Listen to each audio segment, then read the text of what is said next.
Welcome everyone to Neverwinter on PC. My name is Rainer and today I'm showing you my chicken build for my ranger optimized for damage output. If you enjoyed this video, please leave a like, and if you would like to see more information and videos about Neverwinter, hit the subscribe button. Before we begin, I'm still alive. It's been a while since I made my last video, but I've been going through a very busy time lately and I didn't really have the energy left to make videos for you guys, but I'm back.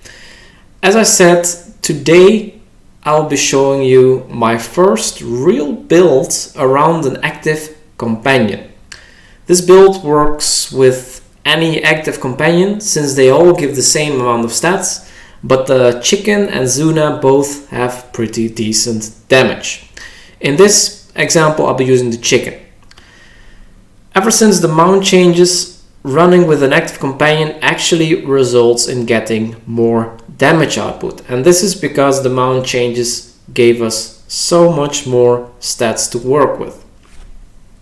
I don't have all the ingredients for this build actually on the live server, since a lot of it comes from the tier 3 Avernus hunt, Night Spine, but as you all know I have a character builder which you can see right here, and this thing can perfectly simulate what stats a build would produce.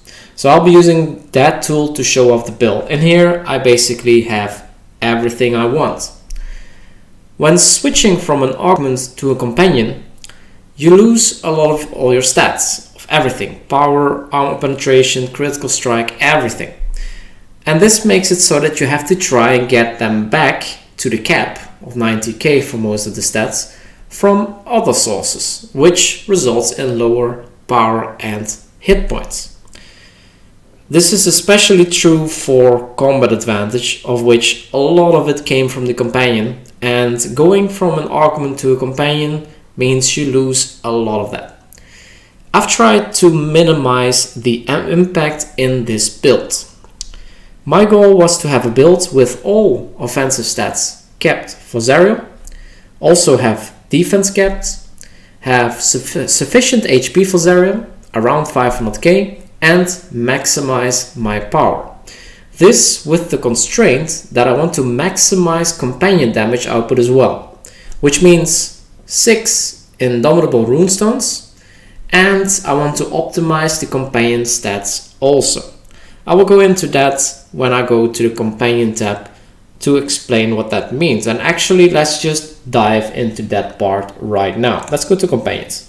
As I said, I'm going to work with the Abyssal Chicken, which you can see here. It's a companion. I'm going to use all rank 15s of course and 15% bolster, and then we get to the stats. As I said, I want to use 6 times the Indomitable, which you can see I used everywhere. And then you can see I use these new blessed companion items, and what I did is I used 2 of these sword knots with 13,200 armor penetration and 1 blessed talisman of the companion. And that's the reason why I picked this combination. If I look at the companion stats, you can see here that my armor penetration, or at least the companion's armor penetration, is 46,000. As you know, the armor penetration cap in Cyril is 90,000, but for the companion it's a little bit different for some reason. It's actually 68,000. I have no idea why it is like that, but apparently it's like that. So we're still about 22,000 off, and that's where armor break comes in. Armor break reduces the enemy's defense by up to 2,000 on hit for 15 seconds. When your companion is near, and the value of the debuff depends on the quality. So basically, everyone that uses armor break reduces the defense of the enemy by 2,000.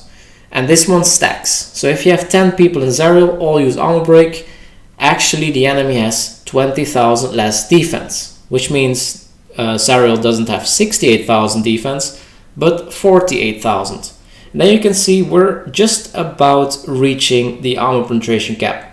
I could have gotten full armor penetration by adding another armor penetration item in my other gear slot, but then I would totally overcap it, and in my opinion it's not worth it anymore. So instead I also want to add accuracy, which of course helps against deflect. So with this you also do a lot more damage. So that's surrounding the trying to get your companion to do as much damage as possible. You want to penetrate all the defense and as much deflect as possible for maximizing damage output. Power doesn't do much if you don't have the others capped. And if you use this, I actually have the companion gear and the abyssal chicken at rank 40, it starts doing quite some damage. So that's basically the companion gear, very brief. So twice the 13,200 armor penetration, the sword knot, and one time the blessed talisman of the companion. If you get to 21,000 points in milestone 4 of the redeemed citadel event, you will get 3 of these packs, and you can just pick these 3. It's not difficult to grind this. Most people will already have this, and you should pick these 3 in my opinion. So here, of course, armor break, as I said. Other than that, I've taken this Raptor's Instincts because 10,000 power, 8,000 from Baby Decro. I've taken the Face Spider Presence for the combat advantage and crit, and Staldos Present also for combat advantage. As I said, combat advantage is a big issue. It's very difficult to cap it, so you need to basically run these to get enough. In utility, actually, I had room to put in the compy for some nice added power. Talking about my stats, let's actually show you for the first time in this video what my stats are in this build. As you can see, I have 515,000 hit points in this build. I have 243,000 power in this build in combat. My armor penetration is overcapped because of the companion gear. I have 90,000 defense, which is capped. I have 90,000 critical strike. I have 92,000 accuracy, and I have 137,600 combat advantage, which is actually capped by combatant's maneuver here. So I get 2,500 combat advantage for 10 seconds whenever I control an enemy, and as a ranger you do that all the time, so that's no issue there. So everything offensive stats is kept. Armor penetration again is way too high, but it is what it is. Power is really nice, and I'm not sure, is this with, yeah, this is still with the critical severity guild boon, so that would also be best in slot. Let's go to race class and attributes. Actually, not really surprising stuff here. We have the metallic dragonborn and the ranger, strength and dex all the way, and that's basically it. Actually, I've added the Aasimar.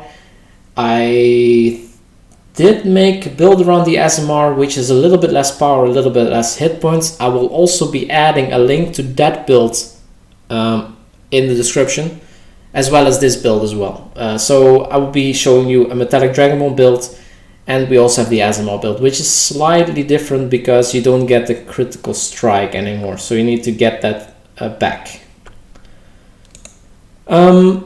Let's not go to the gear, let's go to feats. It's not that interesting. Buff food is not that interesting. Let's go to the mounts. So for the mounts we have, and I already showed you this, we have the competence maneuver, which you do need. You need one of this in order to cap this combat advantage. We have Warlord's Inspiration twice, which means the summoned companion is 20 plus 10% more damage, because the second one only does half the bonus. I could add a third one, but that one would only add 5% more damage, and I actually prefer these two. Shepherd's Devotion for the movement speed. You basically always give people movement speed, which helps a lot. And Gladiator's Gall is just nice to have because you're quicker. I like movement speed, so these two are very nice. For the insignias, we have I think all dominance and 3 fortitudes. Dominance, 1 second fortitude, 3rd fortitude. Yeah, we have all dominance and 3 fortitude. So maximizing power here as well, as much as possible. Mount Boss, of course, 100%, and we're using the AD encounter power, stamina gain, movement speed, and critical severity mount colors. For combat power, we use tunnel vision because it does a ridiculous amount of damage. I don't know why it says 20 there. 3000, yeah, it's 3000 magnitude, which does really a lot of damage. It's just ridiculous. And for the mount equip power, we have Stalwart here, giving us a lot of hit points. I don't know if it's, yeah, it's actually more than 60,000 because it also works on the con bonus and the raise HP bonus. So this is a lot of HP here, this one I mean. So that's the mounts. Let's go to the boons. As I said, for the guild boons we have the critical severity bonus. If we take the power bonus, we actually have 252,000 power, which is just insane. Of course, here we take the hit points, as much hit points as possible. And for utility, you want to have the revive sickness. These 3 are best to use in Zariel. For the campaign boons, of course, we have all the power boons and we have all the hit point boons. We take movement speed and simple support for more stats. We take Bloodlust, Severe Criticism, and Call of Power. And then we take a couple more points here to maximize our stats. Defense we need, Critical Strike 2 points, 3 Combat Advantage. And we take also 5 points here, and then the rest we just dump into Deflect because there's nothing else to put points into. So Deflect and then Critical Avoidance is just the place to dump the remaining points. That's the boons. Now let's go to the gear, and as I said, we're using a lot of the tier 3 Night Spine gear. We use the Whisper Suit of Quiet, Blessed, so you can upgrade it now at the Forge. As you can see at the bottom at Source, you can upgrade it at the Redeemed Citadel Forge, which is in the Redeemed Citadel, in the new area when you open Milestone 4, which brings everything actually to item level 1260. Also the tier 1 and tier 2 hunt stuff. It's a little bit expensive, but these items are also very difficult to get. But yeah, it's worth it. So the Whisper Suit of Quiet, very, very good item for power and movement speed. It gives 7,500 power and 5% movement speed. Basically always 5 stacks if you hit your target for more than 10% of your maximum hit points, which will happen a lot. Utility is actually all darks. So here we have dark 15, dark 15, dark 15, and dark 15. For the armor kits, I think we have 1 critical strike armor kit just to cap off the critical strike. We need a little bit more points. And here we have all combat advantage armor kits. For the overloads, I've used Rage of Flames and Resiliency of the Depths. So these do not give any statistics, but they're just good to have in general. Resiliency of the Depths will just lower the damage output of your enemy by 5% for all the attacks, which is very good. And Rage of Flames just gives you 5% more damage, which is also very good. For the armor enchantment, we use Bark Shield. Weapon enchantment, I always use Vorpal. Just use Vorpal. You can also use Bilethorn, I guess, but I just like Vorpal in general. Then the offense enchantments, I use almost all Radiance. Let me see, we have a couple of Brutals. Here's 1 defense Brutal, 1 offense Brutal, 1 defense in total, and I think I have 1 more here in defense, another Brutal. So we have 1 Brutality enchantment in offense and 2 Brutality enchantments in defense. And that's just basically, the offense is to cap out critical strike and the defense ones are to cap off defense without giving up too much power and hit points. For the artifacts, you see I'm not using the journals actually. I'm using the music box to finish off my music box set. Staff of Flowers for power critical strike, Alice's Blast Scepter, a hit points, power and critical strike, and Sword of Zariel for hit points, power and critical strike. Actually, it should be the Alice's Blast Scepter here. So the other gear, we have the Bone Devil's Ribcage, also from Nightspine, also upgraded at the Forge because of the 15,000 power that you get from this. Also 5 stacks when you hit something for more than 10% of your maximum hit points. So it will stack up very quickly again, and this is a lot of power. You can also use the Scavenger's gear, but it's only slightly more power. But for that you lose actually a lot of statistics, a lot of hit points, a lot of power that's base on the item. As you can see here, it's 6,000 power. And if you go to the Scavengers, where is it? Here, that's base 4,000. Hit points you lose 8,000, combined rating about 300, arm penetration you lose 300, critical strike you lose a lot, and it also has quite a bit less defense. So you do have a little bit more power with this, but in my opinion it's not worth it.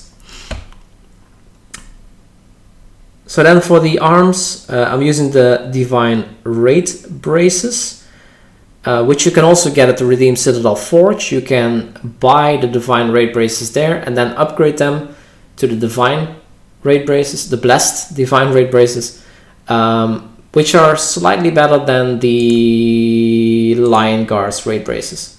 It's basically the same item, just 10 item level more. All of the rest is exactly the same.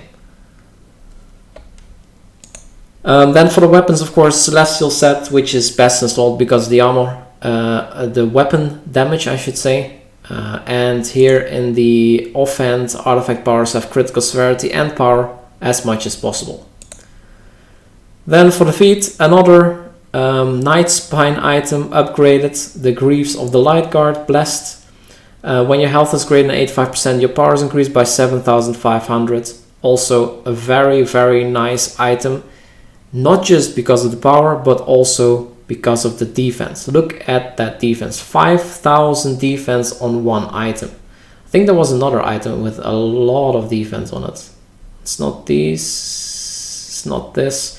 That was something else. I think... No, this item is just an upgraded ebony piece. When your stamina is over 75%, your power is increased by 5,000. Also really good, item level 1325 with 6,000 power, critical strike, combat advantage, both you do need quite a bit from. Arm penetration and accuracy, of course, you already get from a companion. So it's basically offensive, you need crit strike and combat advantage as much as possible. So this item works perfectly for this build. And then for the pants, we have upgraded Sentinel pants. With also 5,200 defense, a lot of power, a lot of hit points, and the typical equip power for the pants. That's nothing special. But yeah, also these two come from Nightspine. You cannot upgrade these two, but yeah. Then for the rings, a little bit maybe controversial choice. I've used the leading ring of the Sage twice. Controversial because of two things. First of all, the equip power is not best in slot. The equip power is not best in slot. And it does not stack, but I'm using two. So I'm losing a lot of value here for the equip power. Tit for tat, your at will and account powers do 3% more damage, but your daily powers do 30% less damage.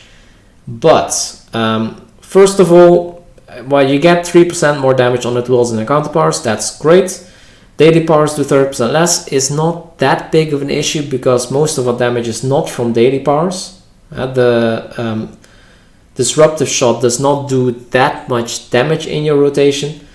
It doesn't stack, so you don't lose twice the 30% damage. But yeah, of course we know that there's different equip powers here that could be better for us. So why am I picking these? Well, if you look at statistics, we get 1,010 combined rating and 20,200 combat advantage. Combat advantage. We're back at that topic. So combat advantage, as I said, really difficult to cap. We put all of the places where we can get combat advantage with the least amount of penalty. We try to get those stats there. And these rings are just 21,210, as you can see here.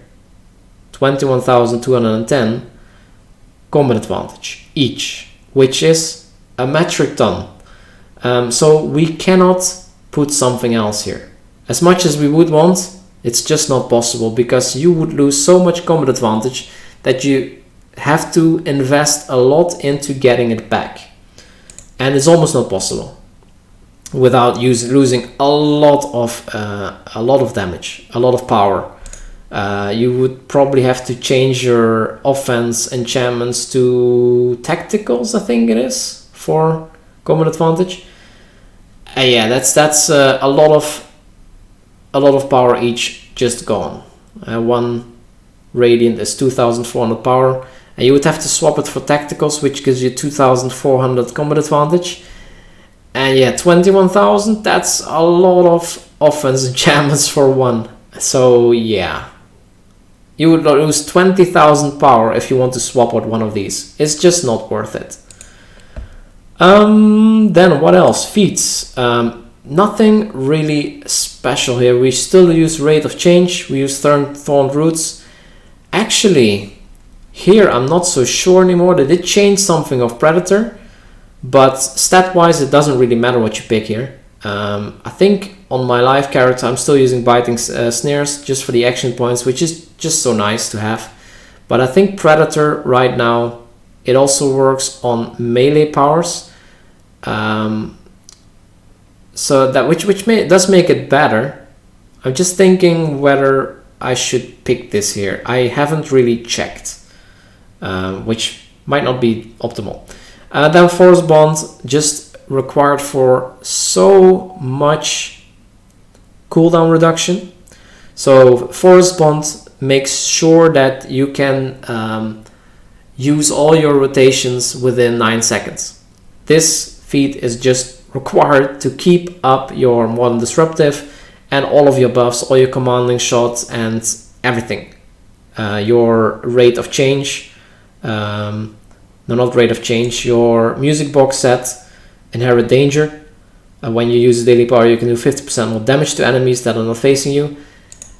This feat makes all of that possible to keep that up all of the time. Modern Disruptive speaks for itself. Very cheap, daily to use, and it increases your range damage by 10% for 5 seconds. So really amazing. For the foods, for the Invocation Blast, of course, Grace of Battle, the Stronghold food, Prime Rib, Elixirs, Wildstorm Elixir, nothing special here. The potions, you use the Superior Flask of Potency. Then the event food, right now I've picked Mochi here because Mochi is best in slot for this build. Now I know that a lot of people don't have it, me included, so I would not be able to use this. So instead you would use the Watermelon Sorbet, which would lower your hit points a bit, but this would still be sufficient to run Cyril. You maybe need to be a little bit more careful, but it should not really be an issue, especially if you have more people with this kind of power and with this kind of damage output. But because your damage output will be insane, your chicken will be doing a lot of damage, and with this kind of power and these feats and gear that you have, you will also be doing a metric crap ton of damage. So that would mean you also need less hit points because you will be doing the trial quicker. But if you have Mochi, you can use this. You don't need the Watermelon Sorbet for the accuracy. Mochi is also fine. But if you don't have Mochi, you can also use Watermelon Sorbet. If you're feeling that this is not cutting it and you feel like I don't feel safe, there's two ways to get around that. You could give up your Rage of Flames Overload enchantment and put in a Bulwark of Brimstone. which would raise your hit points back up to 515k. But yeah, this would lower your damage by 5%, so I don't recommend this one. We had Rage of Flames here. The other way to get your hit points above 500,000 is actually using the artifact modification here. Put in health, try to get as much as possible, of course, and then you have 502,000 hit points again with a little bit less power, but that's the 2,500 power less, which is not that big of a deal. Maybe a little bit more because of multiplicative buffs. So let's say 3,000 less power, but yeah, this would bring you a little bit higher with the hit points. So this would fix that part. So that's basically my build. Let me put this back, power, and I want to put this back to my sheet because this is the optimal setup in my opinion if you want to maximize your own damage output. There's actually one more important attribute for this build, and this is recently added to the combat to the character build as well. We have a runic aura mount equip power, which you can see here. Runic aura plus 7,500 power and 7,500 defense to yourself and to party members within 80 feet. Multiple of the same aura do not stack. So this will give everyone in the party these stats. And with this build, you do need someone else in the party using this runic aura with maximum bolster and maximum quality. So that is required, but since runic aura is so darn strong, you should have someone using it. And that is the reason why you cap your defense and you have so much power. And this is also in combat, of course, and I've set everything to the Cyril layout. So that is the build. I will be actually before we end this video, let's also go to the Aasimar build.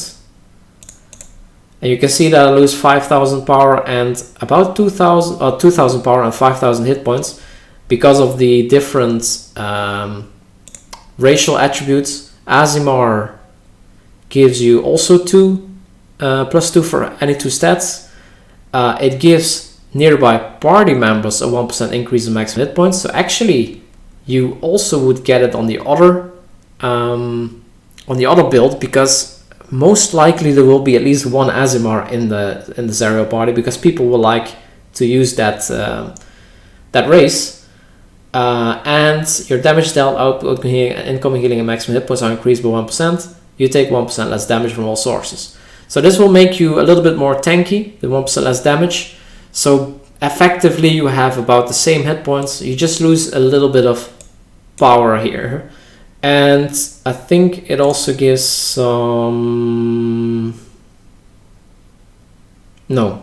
Yeah, 3% increased damage. So your damage output is lower on the Aasimar. So for full DPS, Metallic Dragonborn is still best in slot. But I can understand that people want to go for the Aasimar because it just looks better. And you can use head transmute, which is... Yeah, I understand that people want that.